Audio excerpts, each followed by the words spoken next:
Assalamualaikum warahmatullahi wabarakatuh. Kami dari kelompok 5 ingin mempresentasikan analisis kasus perceraian dan pembagian harta gono gini dari perspektif hukum Islam. Kelompok kami beranggotakan 4 orang, yaitu Firmansyah Putra Abasi, Putri Lutfi Amanda, Sabina Maharani Putri, dan Nofri Hardiansah. Informasi perkara berisi tentang surat gugatan terkait kasus perceraian Atal Ariksya dan Sania Marwa dengan register perkara nomor 1820-PDT-G-2020-PA-CBN yang mengemukakan hal sebagai berikut. 1. Bahwa antara penggugat dengan tergugat pernah terikat dalam hubungan perkawinan atau pernikahan sesuai dengan kutipan akta nikah nomor 128-30-11-2012 tanggal 10 Februari 2012 yang dikeluarkan oleh Kantor Urusan Agama atau KUA Kecamatan Kebayoran Baru, Kota Jakarta Selatan. 2. Bahwa ikatan perkawinan atau pernikahan antara penggugat dengan tergugat telah putus karena perceraian atau cerai gugat dengan segala akibat hukumnya sesuai kutipan akta cerai nomor 0808-AC-2019-PA.CBN tanggal 6 Februari 2019. 3. Penggugat dengan tergugat juga melakukan pembagian harta gono gini yang diperoleh selama perkawinan berlangsung. 4. Memerintahkan Panitera Pengadilan Agama Cibinong agar mengirimkan salinan putusan setelah berkekuatan hukum tetap kepada pegawai pencatat nikah KUA Kecamatan Kebayoran Baru, Kota Jakarta Selatan, dan pegawai pencatat nikah KUA Kecamatan Cibinong, Kabupaten Bogor untuk dicatat dalam daftar yang disediakan untuk itu. 5. Menyatakan tidak dapat diterima untuk selain dan selebihnya. 6. Membebankan kepada penggugat untuk membayar biaya perkara sejumlah Rp281.000. Identitas penggugat atau pemohon. Identitas penggugat bernama Sania Marwa binti Muhammad Rifat Tajodin yang berumur 28 tahun, beragama Islam, pendidikan sarjana psikologi, pekerjaan aktris, bertempat tinggal di Jalan Karya Utama RT 1 RW 3, Kelurahan Srengseng, Kecamatan Kembangan, Kota Jakarta Barat, Provinsi DKI Jakarta. Kasus posisi.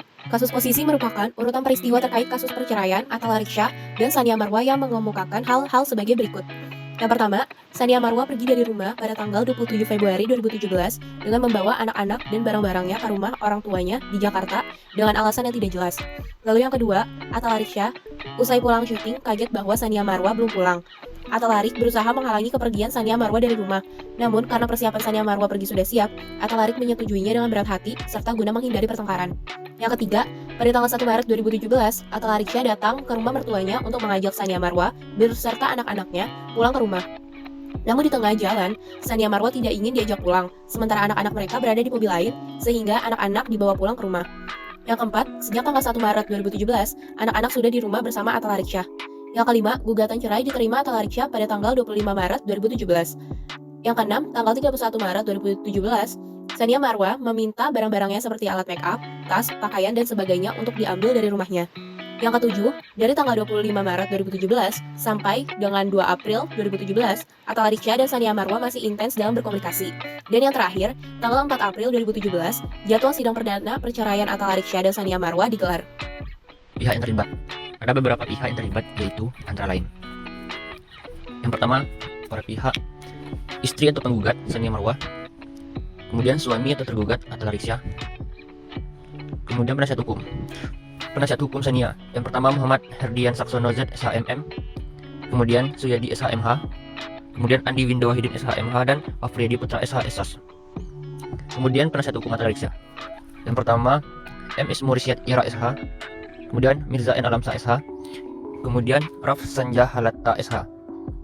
Majelis Hakim Dr. Handes Haji Son Haji MH, kemudian Panitera Pengganti Haji Dede Supredi SHMH.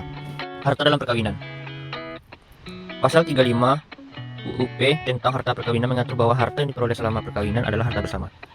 Sebaliknya, harta bawaan suami dan atau istri diartikan sebagai harta yang diperoleh masing-masing sebagai hadiah atau warisan dan berada di bawah penguasaannya masing-masing, kecuali para pihak menentukan lain, dan juga di dalam hukum Islam mengenal adanya harta bawaan. Sebagaimana dimaksud dalam pasal 87 1 KHI, jika dapat dibuktikan secara sah dan nilainya dapat dihitung secara pasti bahwa ada harta bahwa masing-masing pihak, maka itu dapat disepakati sebagai harta bawaan yang dipisahkan sendiri.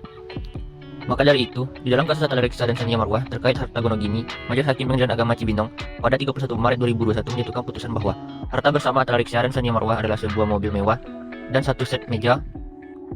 Hal itu berbeda dari tuntutan Marwa yang minta rumah, ruko, dan harta bergerak lainnya yang ditaksir mencapai total 5,5 miliar. Slide berikutnya membahas tentang putusan perkawinan dan akibat hukumnya. Menurut hukum Islam di Indonesia, putusan perkawinan dapat disebabkan oleh 3 hal, yaitu pertama, kematian, yaitu putusan perkawinan secara alamiah karena salah satu dari pasangan meninggal dunia. Kedua, perceraian, yaitu berdasarkan Undang-Undang Perkawinan Undang-Undang Nomor 1 Tahun 1974 diundangkan. Bentuk-bentuk perceraian menurut hukum Islam dikerangkai dalam 2 bentuk, yaitu cerai talak dan cerai gugat. Perbedaannya didasarkan pada pihak yang berinisiatif mengajukan perkaranya ke pengadilan. Inisiatif bercerai dari suami atau cerai talak, inisiatif bercerai dari istri atau cerai gugat. Ketiga, putusan pengadilan, yaitu merujuk kepada pembatalan perkawinan atau fashak. Sedangkan putusannya perkawinan antara Sania Marwa dan Atta Larisya adalah karena perceraian, yaitu di mana sang istri Sania Marwa menggugat cerai suaminya Atta Larisya. Alasan hukum perceraian terdapat pada pasal 19 nomor 9 tahun 1975 dan pasal 116 KAI yang berbunyi: pertama, membuat zina, pemabuk, pemadat, dan pejudi. Kedua, meninggalkan selama 2 tahun berturut-turut tanpa izin atau alasan yang sah. Ketiga, mendapatkan hukuman pidana penjara 5 tahun atau lebih setelah perkawinan berlangsung. Untuk pidana zina ada pengecualian, sekalipun hukuman tidak sampai 5 tahun. Tetap bisa dipakai sebagai alasan bercerai karena sekaligus sudah membuktikan alasan nomor 1. Yang keempat, salah satu pihak melakukan kekejaman atau penganiayaan yang membahayakan pihak lain. Yang kelima, mendapatkan cacat badan atau penyakit yang berakibat tidak dapat menjalankan kewajiban sebagai suami istri. Yang keenam, antara suami istri terjadi perselisihan terus-menerus yang sulit didamaikan atau disiakan. Kesimpulan, dalam kasus perceraian antara Sania Marwa dan Atta Larisya merupakan kasus perceraian dengan alasan karena rumah tangganya sudah tidak harmonis sejak awal pernikahan, yang disebabkan oleh sifat suami yang temperamen atau ketidakstabilan emosi dan kadang suka berlebihan tanpa melihat waktu dan tempat. Akibat hukum yang ditimbulkan karena putusan perkawinan adalah cerai gugat, maka kewajiban bagi mantan suami adalah melunasi mahar terutang, melunasi nafkah terutang, dan memberi biaya ad-dahna. Sedangkan kewajiban bagi mantan istri adalah menjaga dirinya tidak menerima pinangan dan tidak menikah dengan pria lain selama masa iddah. Kemudian, hak bagi mantan suami adalah dapat rujuk selama masa iddah, sedangkan hak bagi mantan istri mendapatkan pelunasan mahar dan nafkah terutang dari mantan suami dan mendapatkan nafkah iddah bila hamil. Sekian dari presentasi kami. Kurang lebihnya mohon maaf. Wassalamualaikum warahmatullahi wabarakatuh.